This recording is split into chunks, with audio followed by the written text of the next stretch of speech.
Assalamualaikum warahmatullahi wabarakatuh.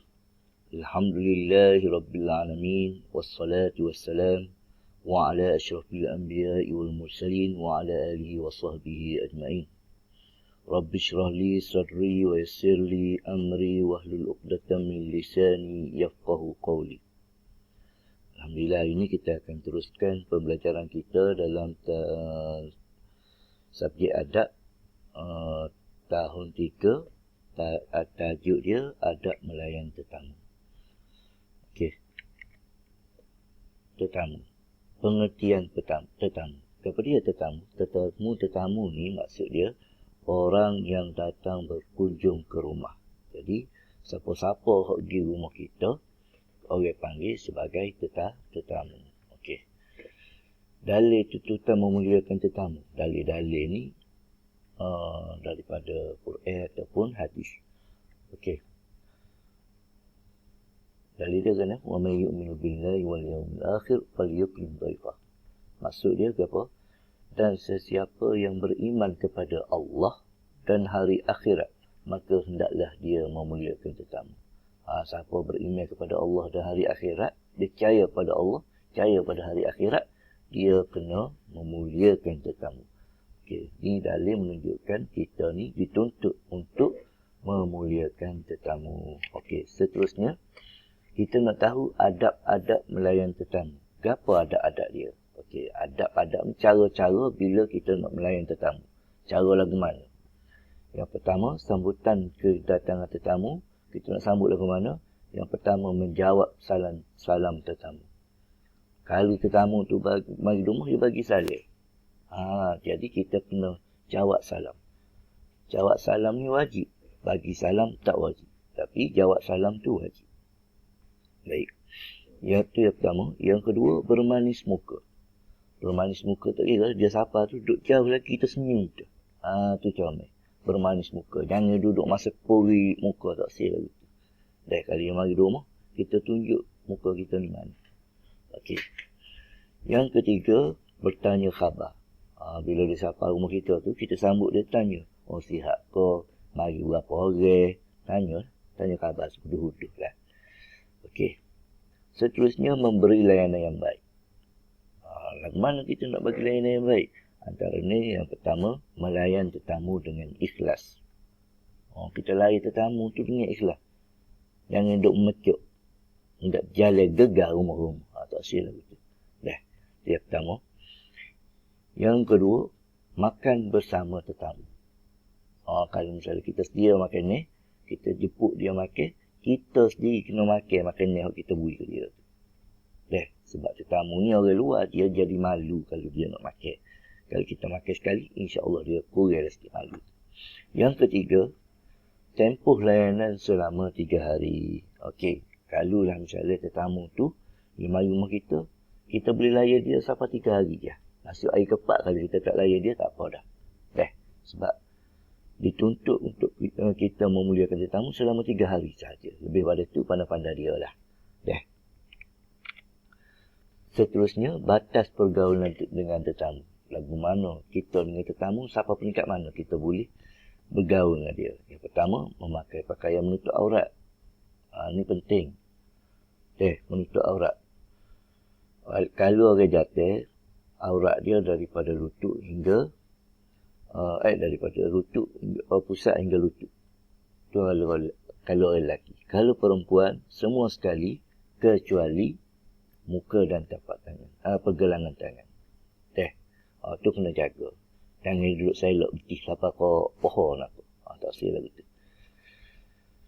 Yang kedua, menjaga percakapan dan tingkah laku. Kalau kita duduk dengan tetamu tu, kita kena jaga percakapan kita. Jangan duduk mengopak orang. Jaga tingkah laku kita. Jaga perangai kita. Masa dengan tetamu tu, masa melayan tetamu. Yang ketiga, tidak menjatuhkan maruah tetamu. Kalau tetamu pergi rumah, jangan kita mengaibkan dia. Kita gelar ke dia, kita mengata ke dia. Tak silap gitu.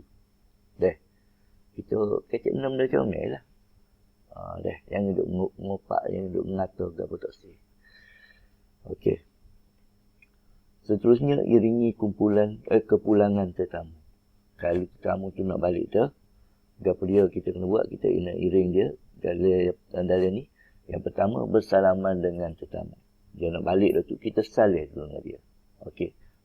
Cuma kalau musim lah ni, musim Covid, tak salih pun tak apalah. Sekadar kita ambil tangan, letak di dada. Itu saja. Okey, apa kita takut ada mudarat lain akan berlaku. Okey. Yang pertama. Yang kedua, bermanis muka. Supaya dengan jemput kedatangan tadi lah. Kita kena bermanis muka. Jangan hidup masih muka. Okey. Yang ketiga, menjemput tetamu datang semula. Kalau dia nak balik dah, ya tetamu mari pula lah semula. Biar tetamu tu rasa selesa, insya-Allah lepas ni dia boleh mari pula. Okey. Seterusnya, adab-adab sebagai tetamu.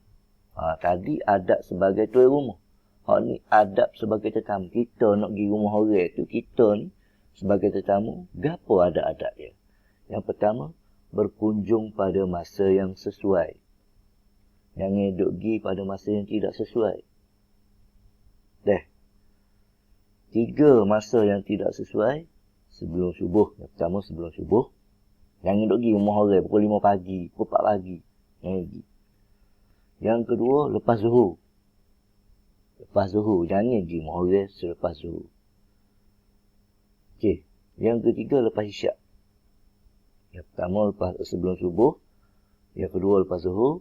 Yang ketiga, lepas isyak. 3 masa ni tidak sesuai kita pergi rumah orang.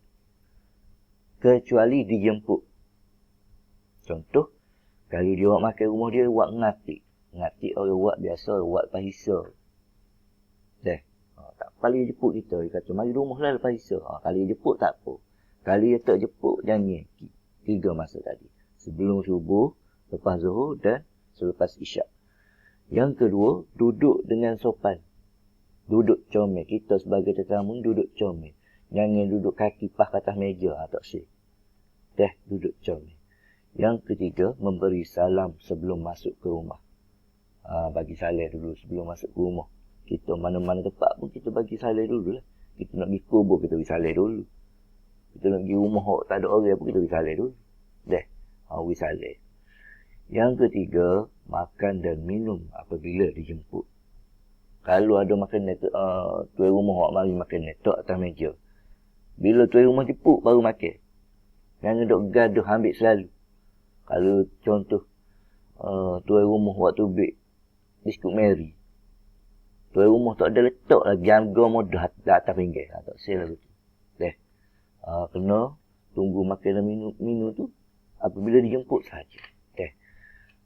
Akhir sekali dalam adab sebagai tetamu, ucap terima kasih sebelum pulang. Kita nak balik tu kita ayat terima kasih. Jangan duk pergi tubik gitu. Tak sel lah betul. Baik. Seterusnya, faedah melayan tetamu. Faedah ni kesan baik. Kesan baik. Apa dia faedah dia? Dimurahkan rezeki. Dimurahkan rezeki. Allah murah rezeki siapa lahir tetamu dengan baik. Itu yang pertama. Yang kedua, mendapat pahala. Boleh pahala. Allah bagi pahala. Pahala-pahala ni nak mudah urusan kita nak masuk dalam syurga sekejap lah. Orang Islam beruntung sebab dia ada pahala. Orang kafir dia buatlah baik secara mana pun, dia tak boleh pahala. Yang ketiga, disayangi tetamu. Kalau kita jaga adab dengan tetamu, insya-Allah tetamu tu sayang kita. Kita jaga molek dia, insya-Allah tetamu tu akan sayang kita. Yang keempat, mendapat keberkatan hidup. Kalau kita layan tetamu, Allah akan bagi keberkatan hidup. Keberkatan hidup. Tak kira. Gaji murah, 1,000 je boleh. Tapi, Allah bagi keberkatan hidup. Rasa cukup, dia belaka. Sebab hidup kita berkat. Ya, akhir sekali dengan faedah ni, disukai Allah. Allah suka orang melayan tetamu. Dia Allah suka kan. Sesok lepas kita duduk di akhirat, sesok masuk dari syurga, minta dia apa boleh berlaku. Okey. Akhir sekali, dalam tajuk ni, akibat tidak melayan tetamu. Akibat-akibat ni kesan buruk. Apa kesan buruk kalau kita tidak melayan tetamu? Yang pertama, disempitkan rezeki. Rezeki jadi kau sempit. Allah bagi. Rezeki jadi kau boleh. Lepas tu dia rasa tak cukup. Ya. Okey. Walaupun gaji 5,000. Okey. Seterusnya, yang kedua, tidak disukai tetamu. Kalau kita tak sambut kedatangan tetamu tu dengan baik, kita tak layan dia dengan baik, tetamu tu tak akan suka kita. Malah dia akan benci kita. Seterusnya yang ketiga, tidak mendapat keberkatan hidup. Allah tak bagi keberkatan hidup ni, bahaya ni. Gaji 10,000 kau 20,000 kau sebulan. Tapi kalau Allah tak bagi keberkatan hidup, kita tak akan rasa cukup dengan apa kita ada. Kereta 14 butir sekalipun, tapi tetap rasa tak cukup. Okey. Yang keempat, dimurkai Allah. Murka ni ke apa? Murka ni marah. Allah marah kepada siapa-siapa yang tidak melayan tetamu dengan baik. Ni. Dia Allah marah kat.